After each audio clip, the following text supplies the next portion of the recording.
قرآن مجید میں اللہ تعالیٰ نے حضرت یوسف علیہ السلام کا پورا واقعہ ہمیں بتایا۔ اس صورت میں ایک آیت ایسی بہترین دعا ہے جو خود حضرت یوسف علیہ السلام نے اس موقع پر مانگی جب اللہ تعالیٰ نے ان کو مصر کے حکومت میں سے ایک حصہ بھی عطا فرمایا،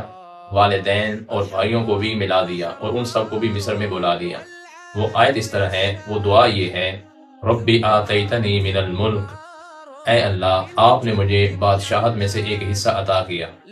وعلمتنی من تعویل الاحادیث، اور آپ نے مجھے خوابوں کی تعبیر کا علم عطا کیا، فاطر السماوات والارض، اے آسمانوں اور زمین کے مالک، انت ولی فی الدنیا والآخرہ، آپ ہی دنیا اور آخرت میں میرے کارساز ہیں، توفنی مسلما،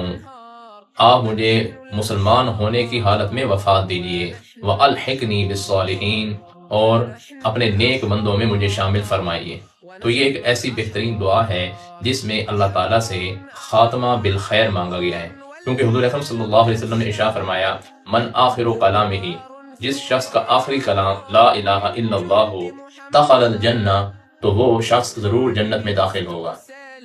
تو خاتمہ بالخیر یہ اللہ تعالیٰ کی طرف سے بہت بڑی نعمت ہے جو انسان کو اپنی زندگی کے اندر مانگنی چاہیے، اور اس کے لیے کوشش بھی کرنی چاہیے۔ ان کوششوں میں سے ایک یہ ہے کہ جو دعائیں خاتمہ بالخیر کی ہمیں قرآن مجید میں ملتی ہیں یا حضور اکرم صلی اللہ علیہ وسلم نے ہمیں بتائی ہیں، مثلا اللہم ثبت قلبی علی دینک، تو اس قسم کی دعائیں بھی ضرور ہمیں مانگنی چاہیے۔ اللہ تعالیٰ عمل کرنے کی توفیق نصیب فرمائے۔